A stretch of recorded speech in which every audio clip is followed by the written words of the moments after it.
right, today we have Dr. Amy McGowan with us on the show. She teaches and does research in the area of cost accounting.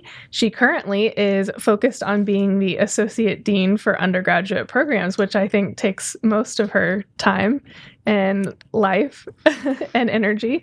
So we'll talk about all of those things, but first let's jump into the icebreaker question, which is, what is your favorite superpower? Mm-hmm. When I think of superpowers, something like magical healing, Mm-hmm. that includes a number of both selfish motives and where I think my heart lies. So I would be able, like in the movie The Green Mile, to cure people of disease, but I would also use it so that I would be able to eat whatever I want and not gain weight. So I think that may be a little bit of a different approach to a superpower. I've never thought of myself as athletic. Because you hardcore work out. I know this for a fact. I do. But I've noticed that on the first round of doing anything, I usually can't do it. Okay. And then about the second or third time, my muscle memory will kick in and I will be able to do it. But I don't pick up on athletic things very easily. So I've always wanted to be. In my mind, I can dance really well, but it doesn't... I'm sure that always people translate in public. I know you're a good dancer. We've danced together before. We're going to steal a few questions from one of our previous guests, Mike Alexander. And these are just kind of team building questions. So we'll ask you, where did you grow up? I was born and grew up in a small town in Mississippi. Most people have never heard of the town. It's called Port Gibson, Mississippi. It's a little Civil War town located between Vicksburg and Natchez. So most people have heard of Vicksburg because there's a big military park there. But lived in Mississippi until my mid-20s, and I've been a Texan since that point. Thank goodness. Yes. How many kids are in your family? There's 7. I have 6 siblings. I'm the youngest of the 7. And we range in age. I think there's 18 years between me and my oldest brother.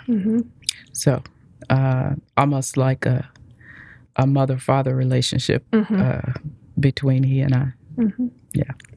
What was your first job? Yikes. So my family owned businesses, small businesses in our small town.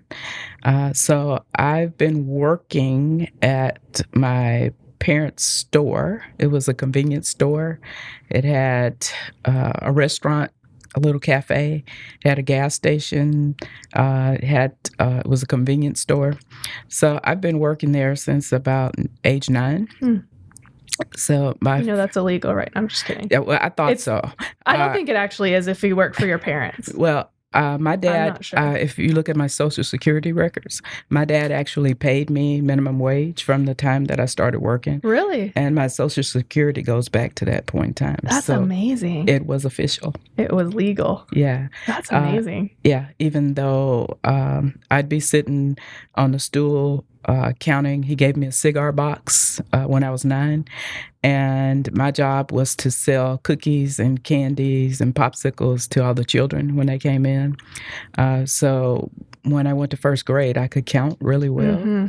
My reading wasn't superior, but when my teacher gave me a math worksheet, I was done before she was finished passing it out. So, that's awesome. Yeah, I could always count money. And that's why you became an accountant. So he really paid you minimum wage. Did he give you that money? Like, did you have access to that money as a kid? I had a checking account, and I got to keep my allowance out, and then I deposited the rest in my checking account. So he really treated me like an adult. Yeah. From an early age. I can remember we were going to get siding put on our house, and my dad made me pay a third. Wow. When I was 14. Why a third? Were you the only one in the house? Well, so it's my stepmother, my biological mother died when I was 8. Mm-hmm. And we split. He had a family meeting, and he said, "Who thinks that we should have this done, and why?" And I told him about how it would save money long run. We wouldn't have to paint that part of the house, and there wouldn't be mold that grew on it. And he said, "Well, fine, we'll do it, and you'll pay your share." That's So pretty hardcore. it is. But I guess he did also pay you all that time. So He for did. He your did. hard work. I bought my first car brand new off the lot with that money. Yeah. Did your siblings work at the store too? Yes, there was some. My sister and I always have this argument. She said I got preferential treatment because I always handle the money. Mm-hmm. And I told her it was because I could count better than her. It wasn't preferential treatment. But I also had to cook. The store was known for its hamburgers. My stepmother was a really good cook, and she had a world famous juicy burger. In fact, I saw a lady in Dallas in the Galleria Mall not too long ago, and she says, "Are you from Port Gibson?" And I said, "Yes." And she said, your mom makes the big juicy hamburgers. I said, "Yes, my stepmother." I didn't recognize her, but she recognized me out of the blue. Oh my at goodness. this age. Oh my gosh. That's so funny. Yeah. For the hamburger. Yeah. Well, my favorite job at the store was actually to man the gas pumps, because then I can stay outside and play with the other kids. Oh, yeah. Yeah. So I didn't have a normal childhood because I've been working since I was 9. Yeah, that's a lot. I could sit outside, and then when there were no cars coming, I could play. That's fun. Yeah. What was your greatest challenge as a child? Being a child. Having time to just be a kid. I think. I mentioned that my mother died when I was 8, and my dad was a businessman, and he kind of drugged me around with him while he was transacting business. So I don't think of my childhood as the typical childhood. When I reflect on it now, I see the benefits of the way that I was brought up, but I wasn't happy about it then. At the time. Yeah. You take a lot of responsibility in your family still. I do. And that, it sounds like that just kind of carried through from childhood. I would say so. I think the other thing that happened to me is that my grandmother had both her legs amputated. Oh my goodness. And came to live with us when I was 12. So in addition to working at the store, I was also charged with the responsibility for taking care of her in the afternoon. And I see a lot of that consistently come through as a pattern in my life. The caregiving. Yes. Yeah. Yeah. What did your parents owning the store and what they did for a living, how did that impact your work and career choices? Well, I think it had everything to do with my career choice. So my dad only had a 3rd grade education. My mother graduated high school, but of course she died when I was 8. So essentially, I became my dad's business partner. If he had a document that needed to be read, he gave it to me and said, "Read this to me." I did this at night. I would count the money in the cash register, and I used the big green working papers. I recorded all of the checks in a spreadsheet from an early age, and the daily receipts. And by the time I was 12, I met with our CPA. Once a month. We sat in one of the booths where we would serve the hamburgers, and we would go over our records for the month, payroll, Social Security taxes, all of that. So we lived close to a university where I ended up going to college, Alcorn State. He was a tax professor there. And so he and I had monthly meetings nearly my entire life. So when I took high school bookkeeping, my teacher says, "Oh God, go help somebody else. You don't need to learn anything else." So it just came naturally to me. Sure. And I think it also helped me formally when I took, for example, accounting 229. When we were talking about inventory, my peers might have been struggling to get a picture of what we were talking about, but I really did have a frame of reference for dealing with a lot of the things. Didn't really help me with pensions and bonds. True. No one needs help with pensions and bonds. But a lot of what you would think of to account for, I could relate to my work in the store. And then when I became a teacher, I also used a lot of those examples as well, because students were able to understand what I was talking about. I can remember sticking the long stick down in the ground to see when we needed gas, to order gas. So I use all those examples in the classroom. That's amazing. Yeah.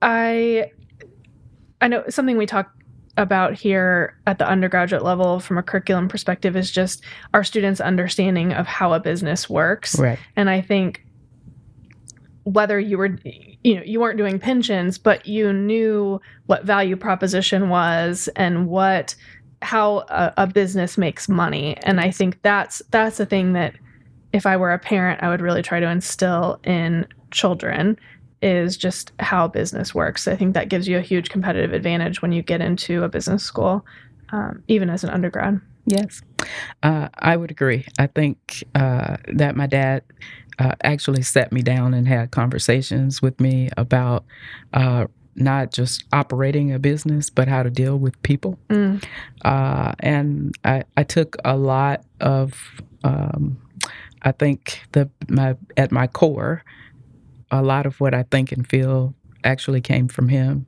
A lot of my parenting style came from him. He wasn't a yeller or a screamer or a spanker even, but he wanted to make sure that if I didn't do something that didn't live up to his expectations, he showed me how disappointed he was in me, and that hurt. And I use that approach a lot as well. Guilt on. No. Yeah, it is.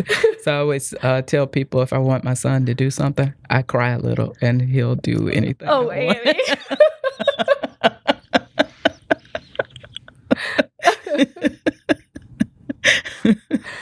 Speaking of your son, tell us what JP's up to.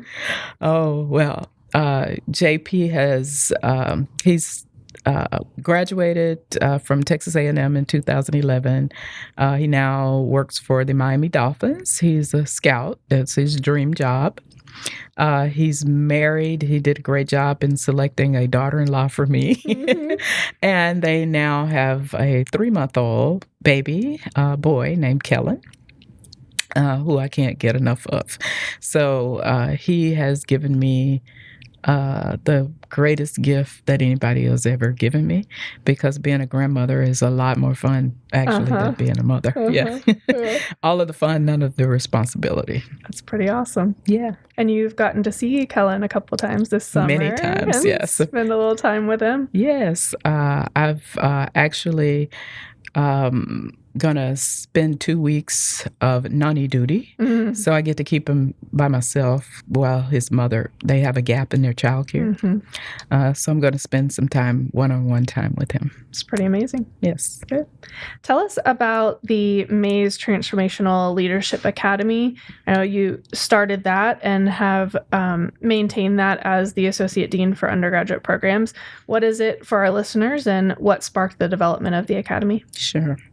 Well, the Mays Transformational Leadership Academy the goal of it is to implement a part of our strategic plan, which is in fact Strategic Initiative 1, Diversity and Inclusion.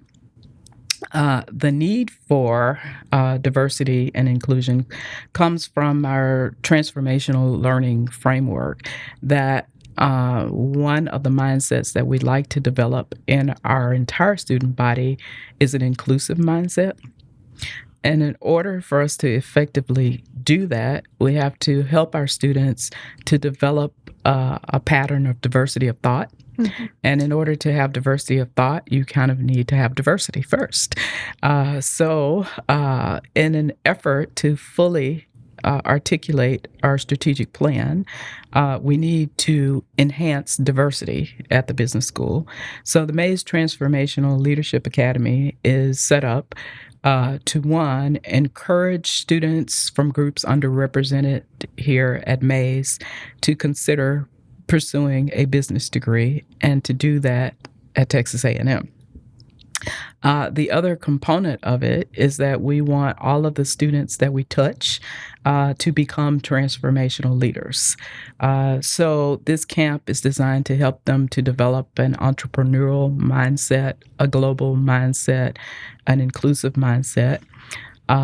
They're here for a week, and they have a task of creating a business model for a company that will solve a social problem. So we're bringing in the social mindset development as well. We pair them with a student or with a group of students, our own undergraduate students. They go to classes while they're here. They take classes in all of the business discipline. And each of our world-class professors are volunteering their time to teach them something that would help them to develop the business model. And then we have your own John Krachek, who's going to help them with their presentation skills. And so on Friday, they have a short period of time to do this. We'll see what they come up with. The winning team will get the scholarship, and the scholarship is only good, of course, if they come to Mays Business School. Yes. So, seems fair. Yes. So for all intents and purposes, this is a recruiting camp, but it is so that we can get a jump start on helping our students to become transformational leaders and to advance, to think about their role in advancing the world's prosperity. Absolutely. Yeah, it was in one of the connections that I hadn't made before was when you were talking about working at your dad's store and kind of the focus on business. You have your students in the cost accounting class do a business plan too, and then the students in the Mays Transformational Leadership Academy do a business plan as well. And I can certainly see that connection of how important it was for you to understand business flowing through in what you really emphasize in teaching with our students. Yes. It's also a big part of our new curriculum development project.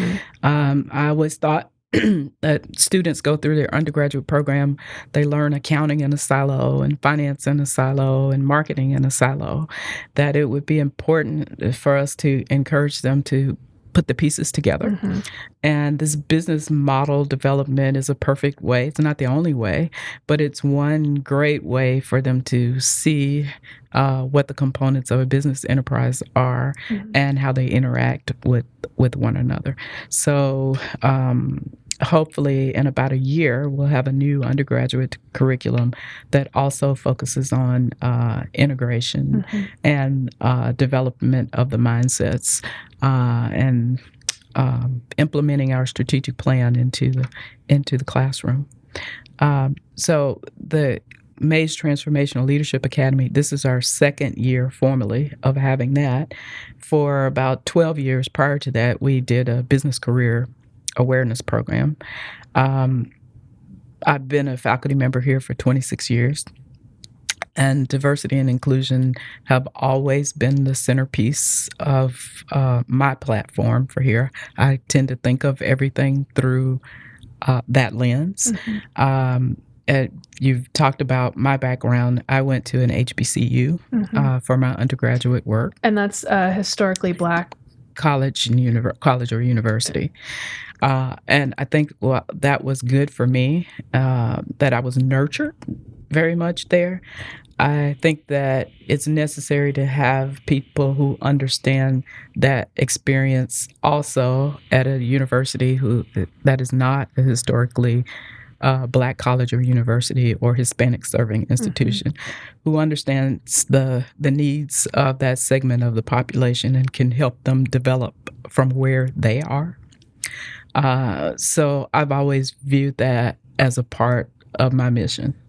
here at Texas A&M University, that there are many faculty members here that can help students to learn accounting or finance, but I'm probably uniquely qualified in some regards, particularly to mentor young African American girls. Yeah. Yeah. I saw that once, a specific experience I had where I had African American women in my Accounting 327 class who semester after semester were not doing well. And I remember I came to you and I said, am I not connecting with them? Is there something about the way that I'm teaching that's not working for them? And you said something like, no, they're rushing for a sorority, which happens in their junior year for the Black sororities. Mm-hmm. And I had no idea that that's what they were experiencing or going through. And it was a good reminder for me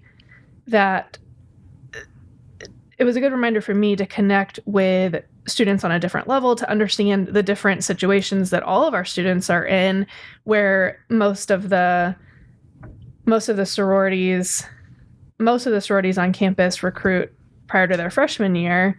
The Black sororities recruit in their junior year. Yes. And so that presented just a very different situation for those women who were feeling a lot of social pressure to go into those sororities. And you said actually at that time, something that stuck with me was that they don't necessarily have an example of what they're missing out on if they fail out of Accounting 327, but they do have an example of what they're missing out on if they don't get into that sorority. Yeah. Yes. Sorority and fraternity, we call it pledging, are quite different in the African American culture. My sister is a Delta, so I would have been a legacy, I guess, if I pledged, but I elected not to. My roommate did, and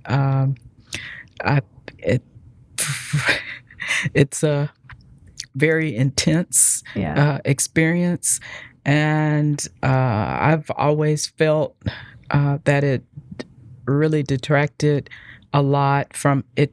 It contributes a lot because the Black sororities and fraternities do fulfill a useful function in the community. Absolutely. But for that 6 to 8 weeks, it really does take time away from what you're there to do. Yeah.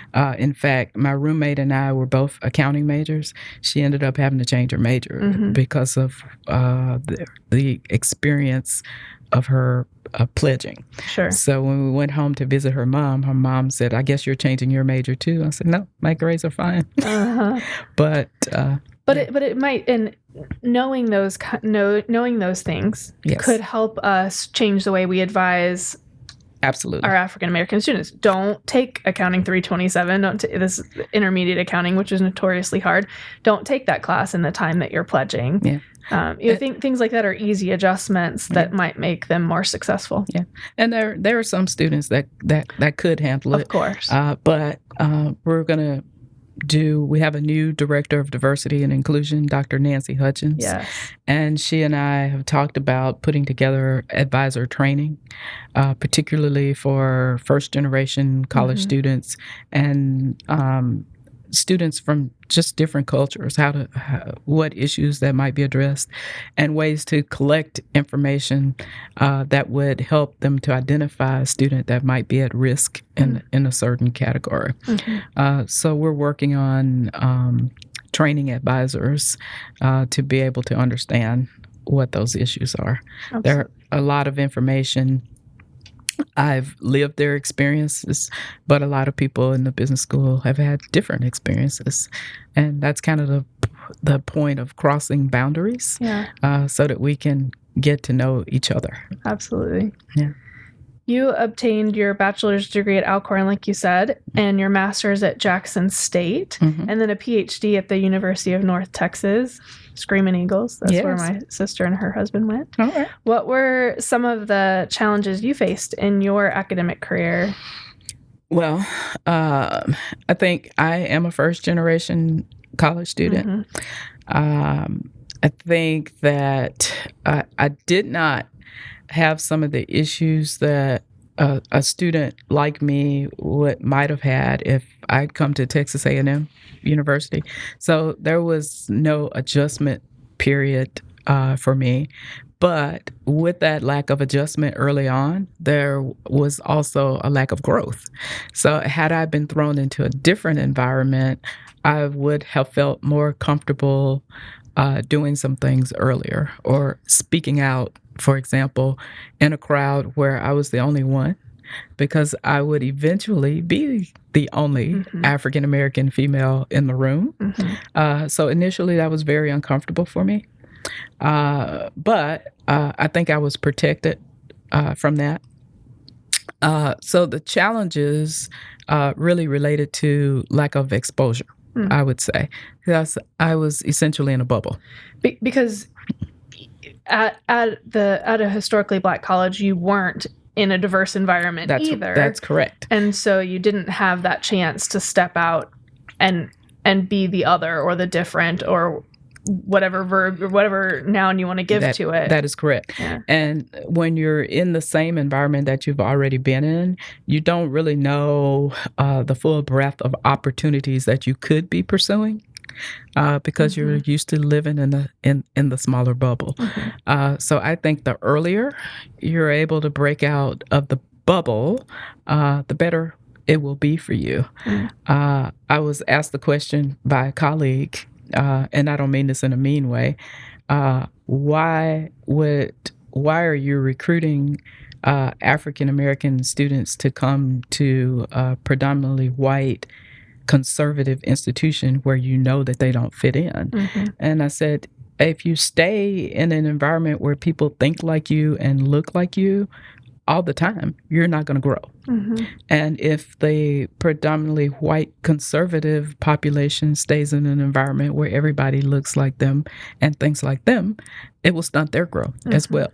So the way you grow is by expanding your vision and the world of opportunity around you. You might not change your opinion necessarily, but understanding differences really is a boost to your ability to lead. Absolutely. And you and I have talked a lot about how, diversity doesn't benefit just the underrepresented students. It benefits our majority students as well, because it's so important that they learn to work in an environment where people are different. And for whatever reason, maybe it's ethnicity, but maybe it's socioeconomic status or just city of origin or whatever it is. We need to be working and learning to work in diverse environments because it is expected in business. And it'd be much better to fail here than to fail out there. To fail while you're in a protected environment. We had the SEC Business Schools Diversity Conference here in February, and the people from AT&T were a sponsor, as well as PricewaterhouseCoopers, EY. A number of the firms really stepped in to support it. But during the presentation, the speaker from AT&T talked about some of the mistakes that they've made in advertising from not having a diverse group around the table. So they showed some of the commercials that they had produced. And one of them was of an African-American woman throwing the TV out of the window. And she's like, what stereotype did we promote? I said, the angry black woman. So all the times that they failed, and then showing the picture of the people that created the commercial, it was a very poignant example of why you actually need diversity of thought around the table and how it could affect your bottom line, for example. So it really is for the benefit of all of our students. And I've got the question. I did a tour of student organizations, and I always get the question, why are you forcing this diversity and inclusion on me? I said, it's a part of the curriculum that could be helpful to you. So I thought that it's incumbent upon me to present the business case for diversity and inclusion to the student body, to show it to them from the perspective of how would this help you. Mm-hmm. It's not that we want necessarily African American, Hispanic people or different people from different religions or social economics to be around just for the heck of it. We really want you to get the benefit of learning to include others in your space. Mm-hmm. Absolutely. Yeah. What are challenges that you see diverse students face today at Texas A&M University? And you kind of alluded to this a little bit already with some of your previous comments, but what are some of those challenges that they're facing? I think most of all that it's really the burden on your brain of having to think about more things than other people. Mm-hmm. So if you're 100 people in the room and you're the only one, you're always processing everything through the lens of being the only one. Mm-hmm. I have had that as well. And then you have diversity from the standpoint of how you look is not necessarily diversity in terms of how you think. So because you're African American, it doesn't necessarily mean that you come from the same culture as I do. So we could have an African American person that was raised in the same culture as you, right? For example. So when we have a student who is already accustomed to other cultures, let's say an African American student who has been exposed to a culture different than the African American culture, even being ostracized by your peers is an issue.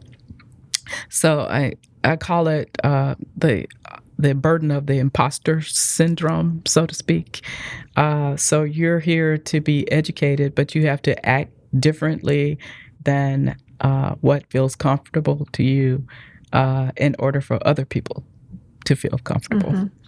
And then I think that worrying about the things that you don't know and being able to comfortably say, I don't know, because the other people around you will think that you don't know because you are different. Yeah. Right. So they don't have the comfort of raising their hand and saying, I don't understand that. So I've found that my students who are from diverse populations often tell me that they have a different experience in my class. They're able to speak up easily. They feel more comfortable because the person at the front of the class is also different. Right. So having more diversity in our faculty and our staff could actually attract more diversity to our student body. Absolutely. And help students feel more comfortable in an environment where they are the minority population. I also see, I've learned a lot, Alize Staver, who, a little shout out to Alize. She worked for our unit for a while, and I loved working with her. And so we talked a lot about this issue because she was open and comfortable with talking about it, but also recognizing that there is an additional burden placed on underrepresented minority students because they sometimes get asked to represent the whole group. And you and I have talked about these issues before, but they ask to be to represent the opinion of the entire of their entire ethnic group, and when something happens, it feels sometimes like the burden rests on them to teach everyone else, and that's a big emotional drain. A big emotional drain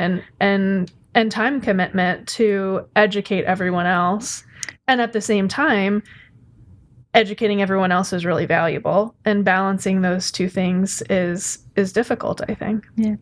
And then I think also when we identify a student from an underrepresented group that can excel, that they tend to be overworked. Yeah. We call on them all the time. Yes. So there's a burden. Yes.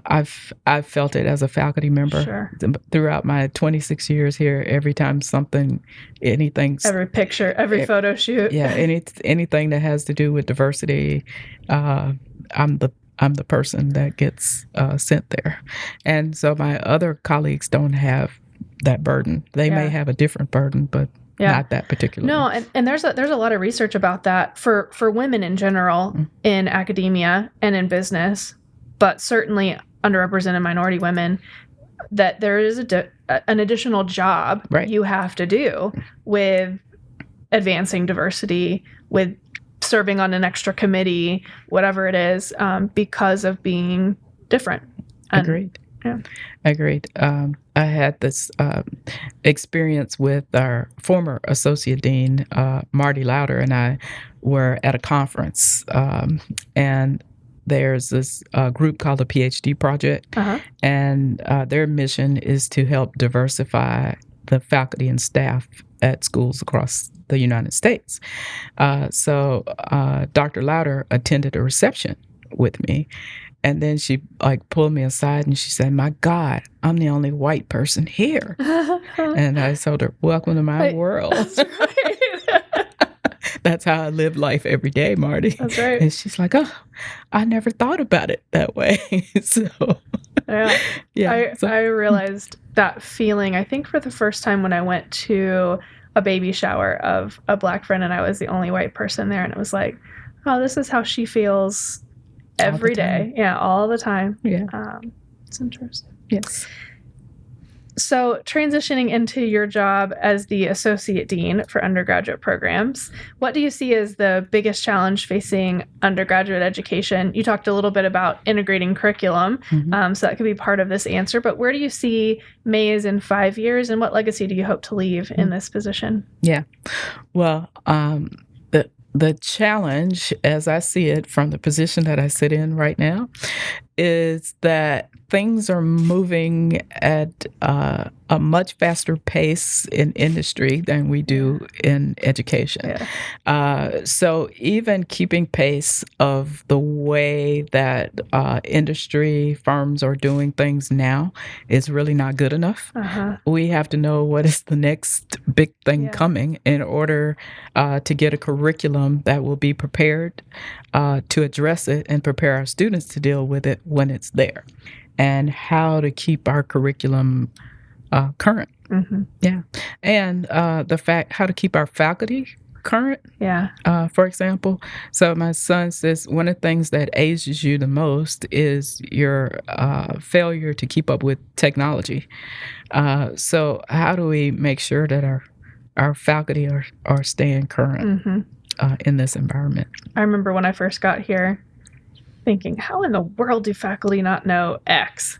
But it's easy. I mean, it's easy to get further and further away from industry that you don't. And so we have to put mechanisms in place for faculty to refresh, to go back and work in an industry for a period of time, or go to conferences that are educational, or whatever it is, to gain that exposure to bring back to our students. Yeah, absolutely. Even being an administrator and being able to tell people to do things instead of doing them myself, I think I lose skills absolutely by doing that. Absolutely. So I have to find a way to keep myself current. I told my husband that we need to change responsibilities every once in a while just to switch it up, because my grandmother didn't know how to write a check or fill up her car with gas or anything, because those were just things that my granddad did. Or my granddad, when my grandmother passed, he didn't really know how to cook, so he had to learn how to do that. I'm like, we just need to switch it up every few years so that we don't lose those skills. Yes,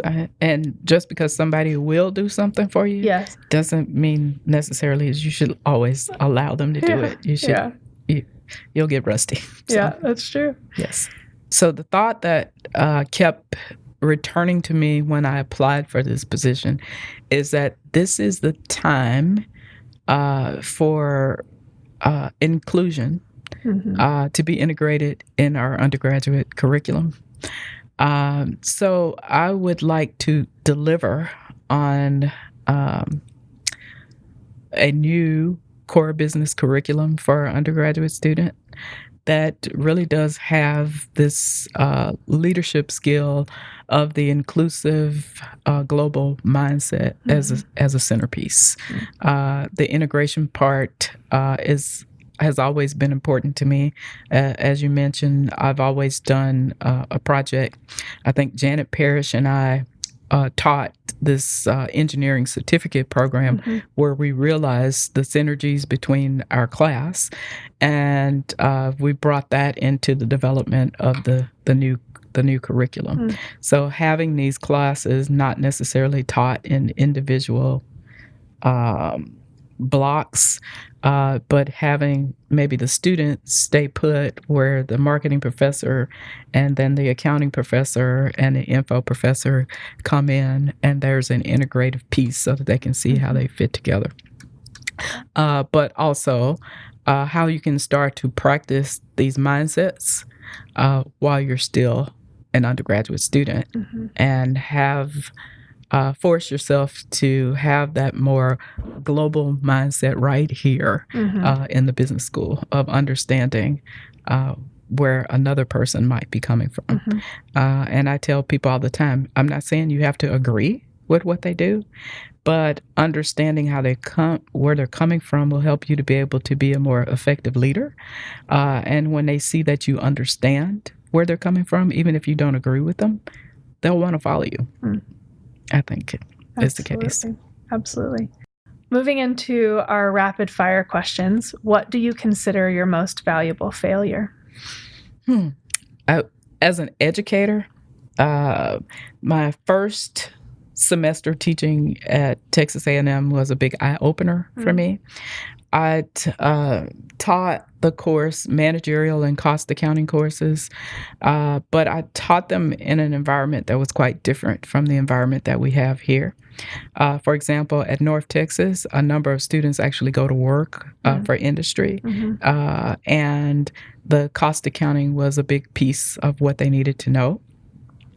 And every other place where I taught it, it was very technical course, where we did what we are now trying to integrate into our curriculum, which is an analytics piece. So we analyzed operational data and financial data in order to answer questions, who's our most profitable customer, that thing. But when I came to Texas A&M, I noticed that the grade distribution for the course was very high. And I was like, ooh, this is quite unusual. So I went about teaching the course the way that I always did. And I got the lowest teaching evaluations the students hated me, really. I couldn't read through my evaluations. I had to kind of put them in a drawer. And that had never happened to me. I lost a lot of sleep over it because I'm not quite used to failing. But it actually turned out to be one of the best things that happened to me, because it did cause me to reflect and say, how are these students different than the students I've taught at other universities? For one thing, the focus here was very much Big Four and not industry. It was true that the person that taught the course before me basically taught Accounting 230 again. And so students expected the course to be very easy. And it wasn't easy. And then I had to learn from the student preparation point of view that at other schools, they had been required to take a statistics course before they took the course. And that wasn't a prerequisite here. And I had to understand the student culture. So it was an impetus for me to redirect my teaching. So I actually sought out the help of the people in the Center for Teaching Excellence. They helped me to develop my teaching philosophy.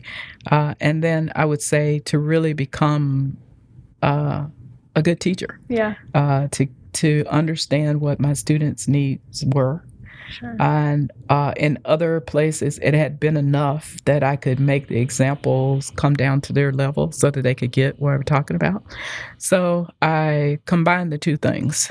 And I can remember one of the advisors from a Big Four accounting firm that had my class says, when I had the mix and yield question on the CPA exam, I remembered your example about Godiva chocolate and Hershey's chocolate. I didn't remember how to work the problem, but I could figure it out based on the example That's that you gave. awesome. And she's like, I got the question, I got it right. So That's so cool. So I think it's not about the failure. It's about how you reflect on the failure and use the information.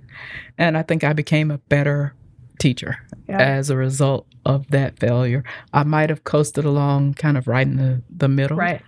But I think I stepped up my game as a result of failing and going through the pain of having to read those evaluations. Oh, yeah. It was very tough. I always think back to the students I had my first or second semester teaching, and I just feel so sorry for them because I figured out a lot along the way. Yes.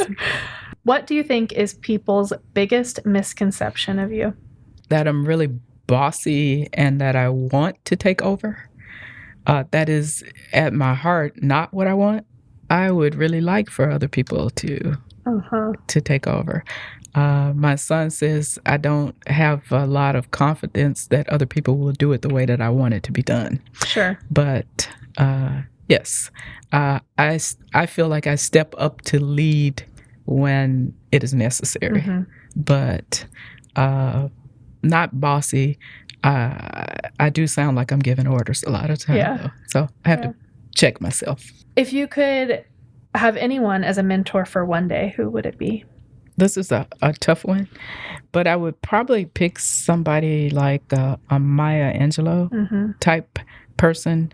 For one, I feel the wisdom in what she portrays is not just the poetry, but anytime I've listened to her giving advice or teaching, I've zoned in.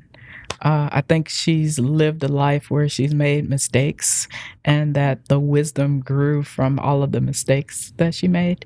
And she was a college professor as well. But a Maya Angelou or someone similar to her, I think I would like to spend some time with. Yeah. Beautiful. Well, it's clear that she's made a lot of wrong turns, but still came out on top. Yeah. So I like to learn from people who are speaking from experience. Absolutely. Yeah. What is the most important piece of business or career advice that our listeners have never heard before? Never heard. Or before. Rarely. Okay. It's fine.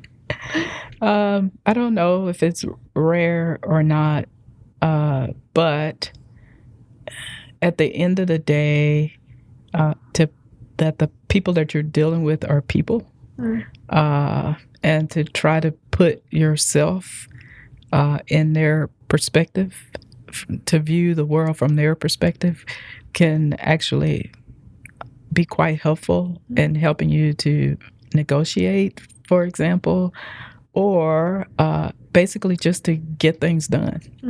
So consider other people's needs, wants, not just in business, but in life. And not from a selfish point of view, what's in it for them, but consider what the downside of the decision might be for them, as well as how they might benefit from it. And to use that as kind of a guidepost in trying to get things done. Yeah. That's good advice. What is your fondest memory of Texas A&M? Well, I had this feeling. I was able to give my son his diploma. And at the moment, I was going to shake his hand and kind of make it formal as in graduation. And he just kind of grabbed me and like held me close. And I was like, wow, this is why I got a PhD and why I'm here. Like it was full circle for me. So that's a memory that I made. Initially, the photographer took the picture of him shaking somebody else's hand, and they sent me the picture. And I called and said, I don't want this picture. I want the picture of my son embracing me as I give him his diploma. And they did find it. They found it. That's wonderful. And I have it blown up in my office, and I have it in my living room. So I'm going to have to go with that. That's pretty special. Yes. Being able to give your child his degree. That's amazing. Yeah. We close each session with Good Bull. This is an opportunity to recognize someone else for something great they have done. Do you have someone you'd like to send some Good Bull? Actually, I just finished out my first year as associate dean, the performance evaluation portion of that. And I find that the person I've been most impressed with in my little circle has been Kyle Gammenthaler. Mm-hmm. I think he's awesome. I think that what he does is very important. Mm-hmm. And from an administrator's point of view, he's the ideal person to have working under your leadership because he does so much and asks for so little in an effort to get it done. So I am very impressed with everything that he does and how he does it. That he's a great steward of the university's resources, mm-hmm. and that he gets a lot of efficiency out of whatever it is that we give him. So I think he's a model mm-hmm. for the rest of the college mm-hmm. To follow. So yes, shout out to Kyle Gammenthaler. We love Kyle. Yes. Yeah, he's impressive. He's a great guy, yes. And has been on the show as well. Yes. Good. Well, thanks for joining us today. All we right. appreciate you being with us. It was lovely. Thank you. Thank you. Thank you so much for watching. If you would like to stay up to date on our latest videos, be sure to subscribe and hit the bell icon to receive notifications. If you're in a rush or on the road, you can still join us on iTunes, Spotify, or wherever you find your podcasts. If you want to learn more about us or our guests, please visit our website at mays.tamu.edu/podcasts. Also, please check out Mays Business School's academic programs.